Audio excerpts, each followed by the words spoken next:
Thank you, Byron. Court hearings will get underway this week on congestion pricing. The tolls are expected to go into effect in June, but there are 6 lawsuits that could cause delays. Plus, women on alert across Chelsea following a series of random attacks. Manhattan Borough President Mark Levine joining us this morning to discuss these issues and more. So, Borough President, good to see you on this Monday morning. Good morning. Good to see you both. Let's start with the random attacks that we're seeing across the city, right? Women on edge, on alert, because it's just so random of what's taking place here. Cops did arrest a suspect in the Chelsea ones last week.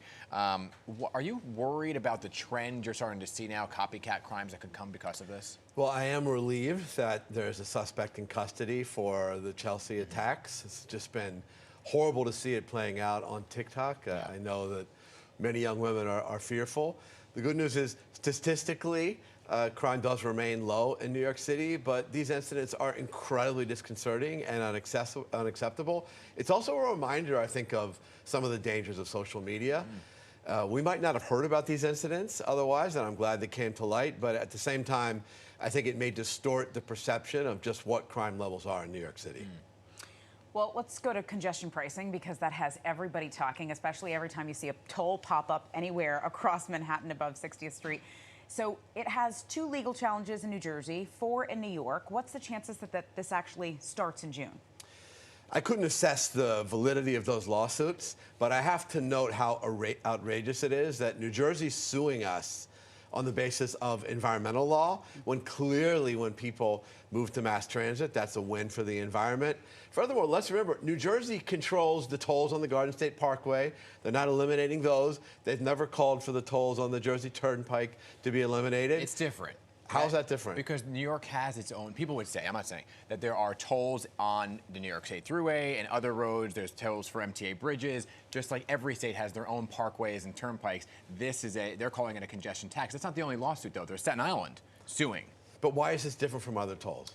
I'm just saying the argument that for Congress Gottheimer is, well, this is an additional toll after going through the Lincoln Tunnel, the George Washington Bridge, the Queens Midtown Tunnel, and every state has its own parkway or turnpike tolls. Every toll is an additional toll, right? If you go from the Turnpike to the George Washington Bridge, you're paying 2 tolls. There's going to be a $5 credit for people coming into the zone via one of the tunnels, which should help defray the cost. If you're going off hours overnight, it's only $3.75. So I think this has been misportrayed in the media and in these lawsuits. What do you think of the Staten Island lawsuit?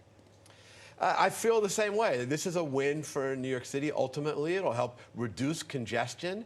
Midtown right now, the crosstown speeds are 3.5 miles per hour. That's walking speed. It's destroying our ability to respond quickly to fires, and ambulance and police response is also getting longer. And we've got an underfunding problem in the subway where we need upgrades all over the place. So this is a challenging policy politically and practically, but in the end, I think it's going to make New York City a healthier, safer, and more efficient place. But essentially, people are saying it's a money grab, right? Because if you're basically, you have a toll already to get in from every location that you come in. This is an additional toll to pay for subway improvements, $1 billion a year, but we're charging people who've already paid their price. It's a hefty price. It's not a $2 price tag. Look, the vast majority of people who are coming in to work are coming by mass transit. And that number is even more dramatic if you look at low-income and working-class New Yorkers. And by the way, if you're making less than $60,000 a year, there is a 50% rebate. If you are a person with disability, there'll be no charge at all. So they're working to make this more reasonable. In the end, I understand a lot of people are upset, but I think on net, this is going to be very good for New York City. Yeah, I mean, I'm listening. We cover all aspects. I hear you. What's sticking out to me when you said it was misportrayed in the media. How is the congestion pricing misportrayed in media? I didn't implicate the media on this one. Okay. But there's people who think that you pay going in and out. There's people who think that you pay multiple times a day. Yeah. There's people who think the charge is the same whether you're going day or night. There's people who think those with disabilities have to pay, et cetera, et cetera. Okay. And so we're trying to get the facts out. So all of this playing out at a time when, of course, subway safety is top of mind for so many, right? Yes. So people would say congestion pricing coming at a time when there is certainly a perception issue in the subways. I know the numbers say that subway crime is down. People don't feel safe in the subway. They not necessarily want to ride the subway. So how do you feel about that coming at a time when there is such an issue with perception of safety in the subways?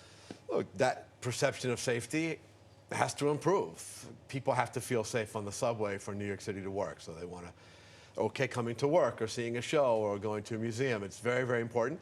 The statistics on subway safety, again, do show that we've made some improvements this year. But clearly we have more work to do in these high-profile cases, the horrible pushing incident at 125th Street. It's unacceptable. One of the things I'm calling for is to invest in platform screen doors. We've talked about this here before. These are the kind of glass partitions that move in and out. Other stations, other systems around the world have them. It would prevent pushing and falling. So we can use some of the additional revenue coming into the MTA to physically make the system safer. I think it'll help with perception and the numbers in reality. I've seen the yellow gates that have gone up, and that just seems like complete nonsense. I have no idea what that's Well, doing look, the MTA was trying for a very short-term and expensive quick fix. I think it's better than nothing. But what we really want is what they have at JFK Airport on the air train. If you've seen this, it's full floor-to-ceiling glass doors. No one ever gets pushed on the tracks at JFK. No one's fallen. No one's dropped their cell phone. That could be what we have in place throughout the subway. What do you think? We saw the new technology rolled out last week to detect firearms in the subway system. But we've heard time and time again now that there's really just a mental health crisis in the subway system. Do you think enough attention is being paid to the mental health crisis in the subway? And if not, what's the solution? Well, we do have a problem that people are bringing firearms onto the subway. The mental health crisis, though, is real, and you see it playing out. People who have untreated schizophrenia, et cetera. And I've looked into why so many people are out there without treatment. A big part of the answer, we've just closed hospital psychiatric beds in massive numbers. We've probably lost 500 inpatient psychiatric beds in Manhattan over the last decade or so. And so it's very hard for people who have these conditions to get admitted for long-term care, or they get into a hospital, they're pushed out before they're stable. It's mostly falling on Bellevue at this point.